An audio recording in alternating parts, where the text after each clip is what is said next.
जय भीम जय शिवराय मित्रांनो, सातारकर संदेश या यूट्यूब चॅनलवर पुन्हा एका नवीन व्हिडिओमध्ये आपले मनपूर्वक सहर्ष स्वागत. मित्रांनो, आज आपल्याला आलेला आहे मिष्टीचा मिस कॉल. तर हा मिस कॉल कशासाठी आहे आपण बघण्यासाठी जाऊया SNDTच्या ऑडिटोरियम हॉलमध्ये.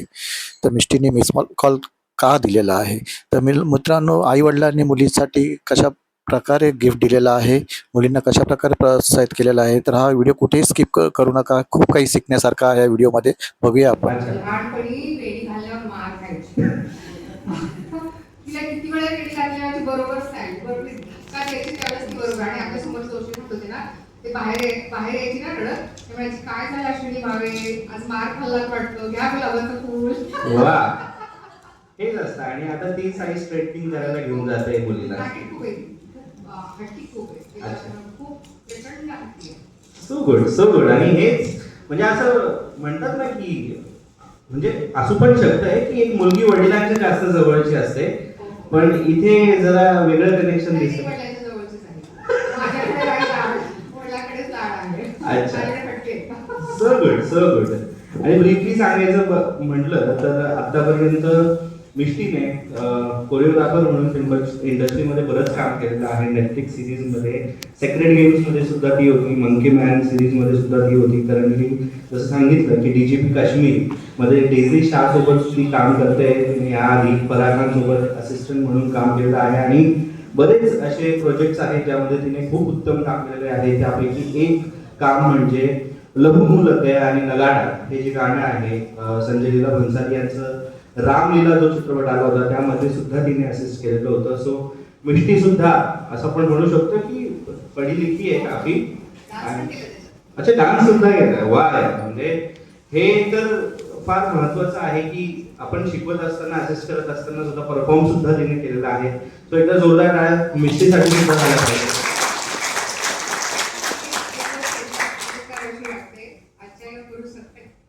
देशामध्ये अशी पण पुरुष आहेत स्त्रीला बघायला त्यांना आवडते की स्त्रिया पुढे गेले, त्यातला माझा एक नवरा आहे. वा, एकदा कलांसाठी जोरदार टाळ्या आहे. कुठे आहेत ते जरा? अच्छा, ते मान्यवरांसाठी बाहेर. छान, मॉलमध्ये पर्स केस सांभाळतात. अच्छा, पण नाही, हेच फार छान असतं. एक आपलंच घर, आपलंच परिवार आपल्याला जेव्हा सपोर्ट करतो छान गोष्टी करण्यासाठी, तेव्हा आपली प्रगती उत्तर होत असते. हे जे आशीर्वाद आहे हे सुद्धा फार महत्वाचे असतात. आणि त्यासोबत तुम्ही सुद्धा इथे उपस्थित झालात. खरं तर आजच्या या क्षणी मी मानसीकडून जाणून घेऊ इच्छितो की मानसी, घरच्यांचा असा सपोर्ट आणि एकदम आपल्या चाइल्ड मधलं एक आपण म्हणतो की टॅलेंट एक्स्ट्राऑर्डिनरी ओळखून त्याला एक्सपोजर देत जाणं हे आजच्या काळात किती गरजेचं आहे, जिथे लोकांवरती करिअर फोर्स केलं जातं. सर्वप्रथम नमस्कार आणि थँक्यू मिष्टी, तू आज मला इथे इन्व्हाइट केलं आणि खूप हक्काने. Coming back to your question, खूप गरजेचंही आहे काही ठिकाणी आणि काही ठिकाणी नाही सुद्धा. ह्यासाठी की मी स्वतः जशी ही स्वयंभू आहे तशी मी सुद्धा स्वयंभूच आहे. ते माझं वैयक्तिक जे काही काम असेल किंवा वैयक्तिक माझं आयुष्य असेल हे मी स्वतः I am very self made girl. त्यामुळे मला वैयक्तिक असं वाटतं की ज्यांना प्लॅटफॉर्म नाही आहे त्यांच्यासाठी आपण बोललंच पाहिजे. त्यामुळे मी आज इथे आहे की त्यांना खूप सहजतेने प्लॅटफॉर्म्स मिळतात किंवा त्यांना उपलब्ध केले जातात. असं नाही आहे की ते it is some kind of a bias किंवा त्यांना ते खूप लकी आहे. Nothing of that sort. Very positively ज्यांना नाही मिळत किंवा खूप टाईम लागतो त्यांच्यासाठी बोलणं खूप गरजेचं आहे. अशा ठिकाणी आईवडील खूप महत्त्वाचे आहेत, कारण घरातूनच शिकवण मिळते जी मला सुद्धा कदाचित माझ्या घरातूनच मिळाली. मी कम्प्लिटली एज्युकेशनल बॅकग्राऊंडची आहे, म्हणजे माझा फिल्म इंडस्ट्रीशी काहीही संबंध नसताना किंवा मुंबईशी काही संबंध नसताना माझ्यामध्ये तो सपोर्ट दाखवणं, मुंबईसारख्या ठिकाणी मला एकटी पाठवणं. तर सुरुवातीला आय एम सो शुअर की मिष्टीच्या आई म्हणजे काकूंनी सुद्धा मिष्टीला आधी एकटं सोडलं नसेल, कारण ते प्रत्येकाचंच आजकाल खूप थोडंसं भीतीदायक झालं आहे आजूबाजूला. मुलींसाठी काय मुलांसाठी पण सेमच आहे. तर मी सुद्धा अशाच घरातून येते की जिकडे सपोर्ट मिळाला, खूप एनर्जी मिळाली आणि माझ्यामधला जो विश्वास आहे किंवा माझ्या स्वतःवरचा विश्वास मी कसा आणखीन मोठा करू शकते मी माझ्या आईवडिलांकडून शिकले. आणि त्याच्यानंतर मी जे काही शिकले ते रंगभूमी किंवा आपलं हे जे टेक्निशियन्स आहेत आपण ज्यांच्याबरोबर वावरतो, ज्यांच्याबरोबर श्वास घेतो इंडस्ट्रीमध्ये, त्यांच्याकडून शिकले. आणि मूळ मी थँक्यू बोलू इच्छिते माझ्या फेल्युअर्सना, कारण त्यांच्याशिवाय मी इथपर्यंत पोहोचलीच नसते.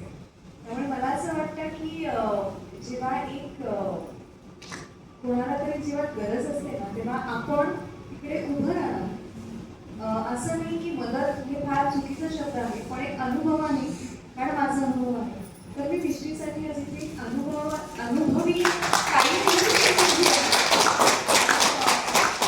काही अनुभव घेतला किंवा मला जे काही बघायला मिळालं किंवा करायला मिळालं त्याचा एक खारीचा वाटा म्हणून माझं जे काही मी तिला सांगू शकेन, शिकवू शकेन, ते आईवडिलांनंतर एक कदाचित ताई म्हणून मी तिचं डेफिनेटली मी हेल्प करेन. खूप मोठी गोष्ट मानसीने सांगितलेली आहे आणि ती ज्या पद्धतीने कलाकारांच्या पाठीमागे उभी राहिली आहे आणि आता ती जे बोलली आहे फार मोठी गोष्ट आहे. एकदा जोरदार टाळ्या झाल्या पाहिजे मानसीसाठी. आणि आता आपण असं म्हणूयात की त्यांच्याकडे, ज्यांच्याकडे खरं तर छडी आहे आणि ज्यांच्याकडे शिकलेली आहे मिष्टी, त्यांना आपण विचारूयात. मॅम, स्मृती मॅम आहेत आपल्यासोबत. How she is as a student? Namaskar. As a student, she is very nice. Wow. She खरं तर UP's prize winner म्हणून आली त्यांच्याकडे. After that she came to us अच्छा. to learn. आणि तिथून तिची जर्नी सुरू झाली कथ्थकची किंवा क्लासिकल डान्सची. आणि खूप सुंदर होती, छान होती. आज इकडे म्हणाले सावळ्या वेळेला ते मला काही दिसलं नाही असं शिकवताना वर्ष जाणवलंही नाही, कारण नृत्य त्याच्या पलीकडे आहे. त्यामुळे याची तुलना पण करू नये किंवा त्या गोष्टीकडे करू नये आणि त्यांनी पाहू नये असंच मी त्यांनी म्हणेन. किंवा ती छोटी होती किंवा काय मी कधी वाटलं नाही. She has perform all every time on our stage. Classically छान करते, ते माझी तक्रारच केली पूर्ण नाही केलं, कारण जरा सुरू झालं की परत काहीतरी यायचं की पुन्हा निघायची, पुन्हा ॲब्सेंट, परत यायची, परत काही आता हे आहे, मग परत यायची, मग परत तिची आई येणार तिच्या मग आई जरा बघा ना. पण डान्सर खूप चांगली होती, परफेक्ट होती आणि हार्ड वर्किंग, म्हणजे व्हेरी सिन्सिअर, डिवोटेड. जे सांगणार ते करायची आणि ते दिसतंय आता त्यामुळे की तिची आवड होती आधीपासूनच. She is pursuing that and I'm happy for that. I'm happy about it. She's doing what she liked and her parents are always there. I've seen that from day one. That her mother used to always follow her. She used to always be there to pick her up, drop her. It was always there. Sometimes her father. Now I see 24/7. Previously it was sometimes. त्यामुळे छान आहे, nice. And I will also wish her all the best. And I've been seeing her journey for quite many years, and she has reached somewhere that she wanted to reach. And आणखीन पुढे जा एवढंच म्हणेन मी. Hope you achieve all your goals and all your dreams. Because I've seen her do all these things that she told, or he also is talking about. त्यामुळे हे मी पाहिलंय sir. त्यामुळे छान आहे, nice. All the best to her. So good. आणि खरं तर या सगळ्याच महिलांचा आज इथे जागर आहे असं आपण म्हणू शकतोय, म्हणून त्यांनी आज SNDT कॉलेज निवडलेलं असावं. नाही तर माझ्या हयातीत मला कधी कॉलेज 4 मध्ये एंट्री देतील असं वाटलं नव्हतं. पण खूप छान. आणि ह्या सगळ्या गोष्टी ऐकताना एक गोष्ट लक्षात येते आपल्या की इथपर्यंत पोहोचणंही फार कठीण होतं आणि इथून पुढचा प्रवासही तितकाच कठीण आहे. आणि त्याचीच सुरुवात एका खूप छान अशा सुंदर मोडवरती आपण असं म्हणू शकतो की एका वेगळ्या टर्नवरती करणार आहोत, ती म्हणजे मिस कॉल या गाण्यापासून. खरं तर क्रिएटिव्ह आई प्रोडक्शन. आता यामध्ये खूप साऱ्या गोष्टी आहेत, म्हणजे क्रिएटिव्ह आई असं त्यात म्हटलं गेलेलं आहे आणि त्याचं प्रोडक्शन आहे. या नावाची आयडिया कोणाची होती मॅम, जरा प्लीज आम्हाला सांगा. माझ्या नवऱ्याची, मिलीची होती. अच्छा, मिलीला विचार. ओके सर, प्लीज जरा सांगा की काय कन्सेप्ट होती का तुम्हाला वाटलं की क्रिएटिव्ह आई प्रोडक्शन असं नाव असावं? हे घ्या.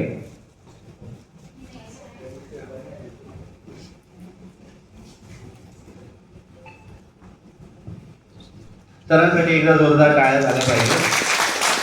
म्हणजे इतके वर्ष त्यांनी एअर इंडियामध्ये राहून त्यांची सर्व्हिस केली आणि आता त्यांच्या मुलीला उंचावरती नेण्यासाठी मदत करत आहेत. सर प्लीज जरा सांगा. Thank you so much. आणि असं होतं की मुलगी माझी लहान वर्ष तिला डान्सचा आवड आहे, सगळ्या संगीत असेलच आणि तिला कोरिओग्राफर बनायचं. मग आम्ही खूप असं जायचं, लोकांना भेटायचं, ते भरपूर प्रिन्सिपल केलं.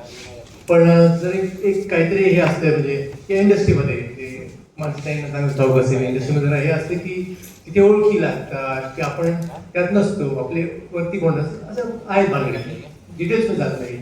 मग काय झालं की हे गाणं जे आहे हे गाणं सांगितलं असतं माझ्या थोडक्यात सांगतो. या गाण्याचं बॅकग्राऊंड अशी आहे की ते आमचे मित्र आहेत कैलाश पवार म्हणून, ते आमचे सगळे मीडिया हँडलिंगचे सगळे पार्ट आहेत. ते आम्हाला 5-6 वर्षापूर्वी हे गाणं घेऊन भेटलं होतं आणि हे गाणं एका पिक्चरमध्ये येणार होतं आणि त्यासाठी मिस्टीला कोरिओग्राफर म्हणून घेतलं होतं त्यांनी आणि वेळेला क्रिएट करणार होते. ओके. आणि ते सगळं ठरलं सगळं. ओके. आणि अचानक ती फिल्म झाली नाही आणि ती फिल्म झाली नाही 5-6 वर्षापूर्वी फिल्म झाली नाही. मग हिच्या आईला खूप वाईट वाटलं. सगळी प्रॅक्टिस केली होती आम्ही, सगळं झालं होतं. मग हिच्या आईने कोणाला न सांगता, क्रिएटिव्हिटी काय असतं कोणाला न सांगता तिने त्या म्युझिक डायरेक्टरला गाठलं. म्हणजे गाणं तर गेलं ना, तर काय करायचं? तो म्हणे काय नाही पडले, मामाला दे. ते विकत घेतलं आणि तिला बर्थडे गिफ्ट दिलं मुलीला. म्हणून आज सगळं क्रिएटिव्ह आयडिया म्हणतो. एरवी आता तसं पण तुम्ही पाहतात जयंतीमध्ये पाहतात, मुलीच पुढे आहेत जे असायला जात पुढे आणि सगळं आपण पुरुष घेत असतो. मी क्रिएटिव्ह आहोत म्हणजे तसलं ते जबरदस्ती आपण क्रिएटिव्ह स्वतः म्हणत असतो. तर एक डोक्यात असं आलं की का नाही है ना, मग ते क्रिएटिव्ह आई म्हणजे डोळे हे असतं ना युजली प्रोडक्शन हाऊस क्रिएटिव्ह आई. बरोबर. आई कशाला, मग आईच असावी ना, या हिशोबाने मग क्रिएटिव्ह आईचं असं केलं. आणि हा योगा सुरू झाला, ते शूट झालं आणि अडचणीचं शूट पहिल्यांदा शूट होतं, काय माहीत नव्हतं. फिल्म सिटीत मला खूप आवड आहे शूटिंग पाहायची लहानपणापासून, तर काहीतरी जायचं मी पाहण्यासाठी. पहिल्यांदा फिल्म सिटीमध्ये गेलो, स्टुडिओ बुक केला, शूटिंग झाली सगळी. अनेक लोक असतात त्यामध्ये, अनेक लोक, अनेक डिपार्टमेंट असतात आणि ते प्रत्येक एक तरा असतात, ठराविक लोक असतात सगळे. त्यातनं तुम्हाला अडचणी येतं, पहिलं होतं अडचणी. हे सगळं झालं, सगळं बनल्यानंतर पोस्ट प्रोडक्शनमध्ये मग आम्ही यांना भेटतो त्यांना भेटतो. मग आमचे सर आहेत डीओपी सरांची ओळख झाली का तुमची? अजय सर हे मोठे डीओपी आहेत, त्यांचे गाजलेले पिक्चर्स आहेत, त्यांचे अवॉर्ड विनर डीओपी आहेत. ते अवॉर्ड विनर आम्ही पाहिलं, मग त्यांना बोललो पुण्यावर तुम्ही या इकडे म्हणून. हा, ही क्रिएटिव्ह पण त्यांचीच आहे. यातलं सगळे कलाकार शोधणं सगळं त्यांनीच केलं होतं. आणि मग सरांनी आम्हाला विनायकची ओळख करून दिली आणि विनायकने मग कैलासची ओळख करून दिली आणि कैलासच्या पहिल्यांदा भेटलं, पहिले यांना कुठलं पाहिलं म्हटलं आणि जेव्हा गाणं पाहिलं हे गाणं तुमचंच होतं की म्हणजे 5-6 वर्षाचं फिरून आपण ते झालो. मला मी थोडक्यात बोलायला सांगितलं तर क्रिएटिव्ह आईचं कन्सेप्टच अशी आहे की प्रत्येक मातामध्ये, प्रत्येक महिलेमध्ये एक क्रिएटिव्हिटी असतेच. पुरुषांनी पण थोडी जागा करून द्यायची असते, तेवढंच प्रयत्न मी केला. Thank you so much. वा, जोरदार काय झाला पाहिजे. तो म्हणतात ना किसी चीज को शिद्दत से चाहो तो सारी कायनात उसे तुमसे मिलाने की कोशिश में लग जाती है. तसं काहीतरी मिष्टी बाबतीत झालं. आणि आता खरं तर इथे सगळे जमलेले आहेत आणि पाहुणे सगळे उपस्थित आहेत म्हटल्यानंतर आपण एकदा पोस्टरचं अनावरण करून घेऊया. तिथे सगळ्यांना विनंती करेल की एकदा पोस्टर घेऊन आपण उभं राहू आणि एकदा फोटो सेशन करूया. Posters please.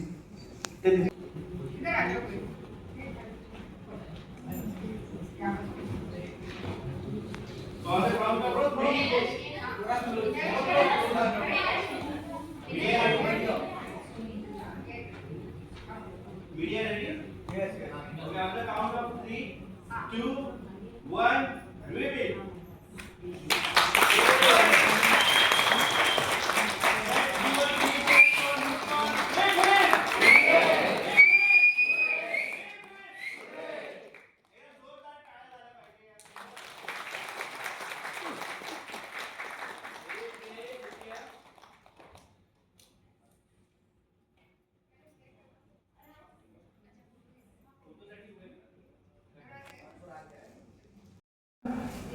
And music.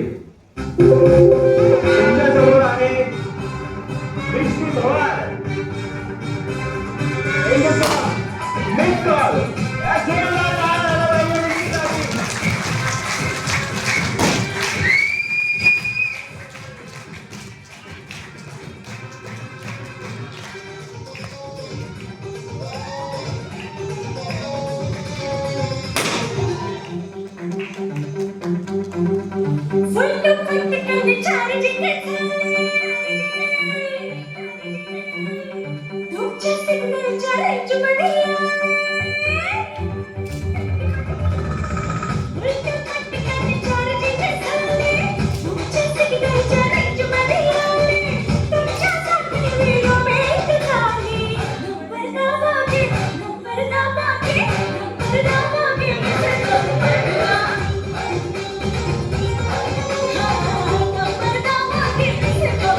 गाणं बघितल्यानंतर कसं वाटतं? ते तुझ्यासाठी जमलेले आहेत आणि इतकं छान तुझं कौतुक केलं गेलेलं आहे इथे. मला पण नंतर थोडंसं कमिशन द्यायचं. बट कसं वाटतंय आज? नमस्कार सर्वांना.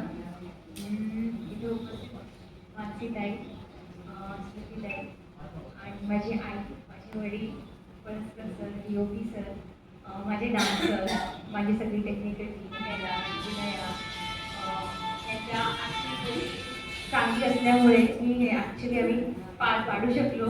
कारण आम्हाला खूप अडचणी आल्या. जेव्हा मी गाणं करायचं ॲक्च्युली ठरवलं तेव्हा माझी मम्मा म्हणाली की तूच दिसणार या गाण्यामध्ये, तूच करायचंस.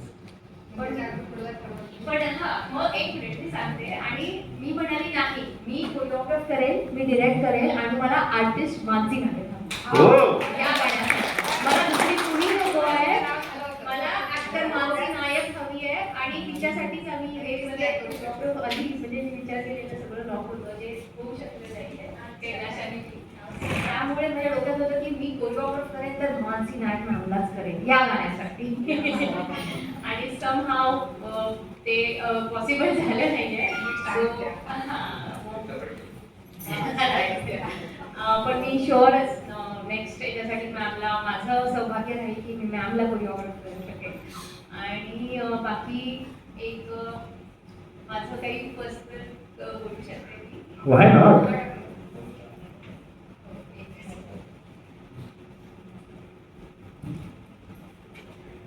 मी छोटेशी म्हणजे अशाच लाईन्स माझ्या आईसाठी लिहिल्या आहेत. होप तिला आवडतील.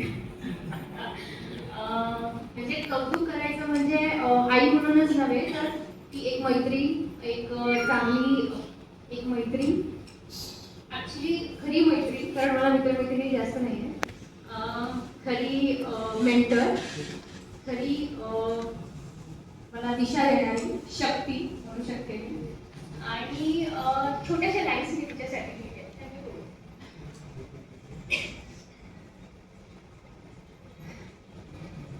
ओके, सगळे असे बघू नका.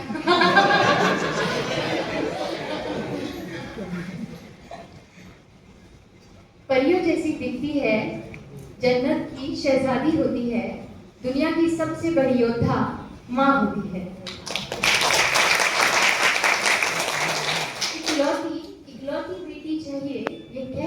मेरी माँ ने सारे घर परिवार और सारे समाज से लड़ लिया है।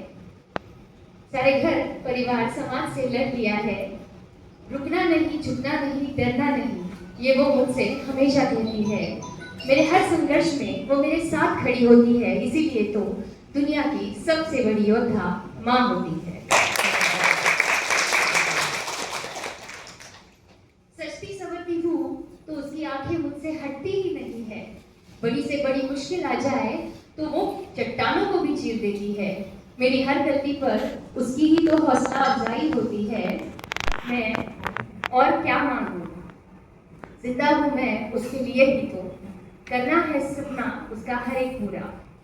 मैं चाहती हूँ और यही गुजारिश है मेरी ईश्वर से कि हर जन्म में तुम ही माँ हो मेरी, तुम ही माँ हो मेरी।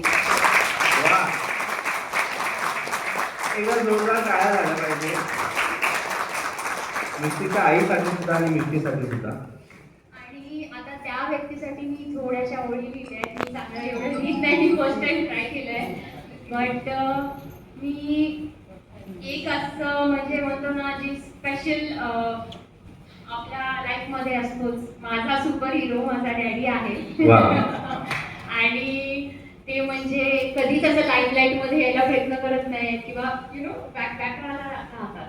सो त्यांच्यासाठी काही ओळी आहेत. I hope he likes it. ये पापा ऐसे क्यों होते हैं, बिना कुछ कहे ही सब कुछ समझ जाते हैं। परिवार की खुशियों की खातिर सारी मुश्किलें चुपचाप अकेले ही सह जाते हैं। ये पापा ऐसे क्यों होते हैं। ठोकर मुझे लगे तो दर्द वो होता है। मेरी हंसी के पीछे का दर्द वो पहचान जाते हैं। वो मेरे पापा है, वो मेरे पापा है जो मुझको मुझसे ज्यादा जानते हैं।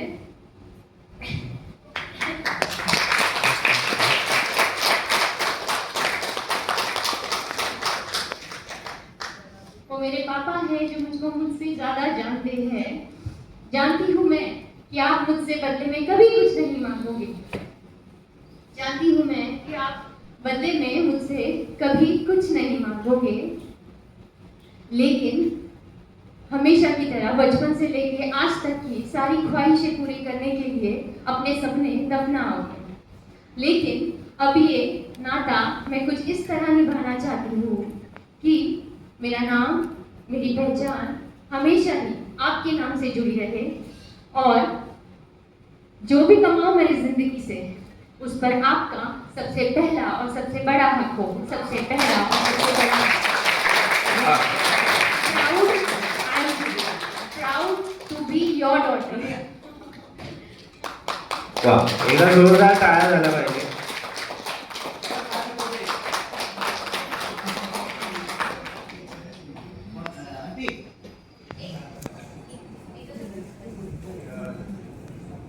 हा मिस कॉल लागला बरोबर ना. ते तिच्या मनाने केलं ते, कारण तिने मला सकाळी सांगितलं की मी आईवरती कवितली कशी वाटते तुला ऐकून दाखवायची. मला डाऊट झाला की माझी कविता ऐकून दाखवायचं. पण तरी एक हे म्हणजे आपण टाकळी गाडी सोपे नाहीये. तिच्या भावनातच थँक्यू सो मच. चला तर मित्रांनो, मिष्टीचा मिस कॉल हे गाणं बघण्यासाठी तुम्हाला क्रिएटिव्ह आई प्रोडक्शन्स या चॅनलवर जाऊन बघावं लागेल. हा व्हिडिओ तुम्हाला कसा वाटला मला कमेंटमध्ये कळवा. भेटूयात आपण पुढच्या व्हिडिओमध्ये. तोपर्यंत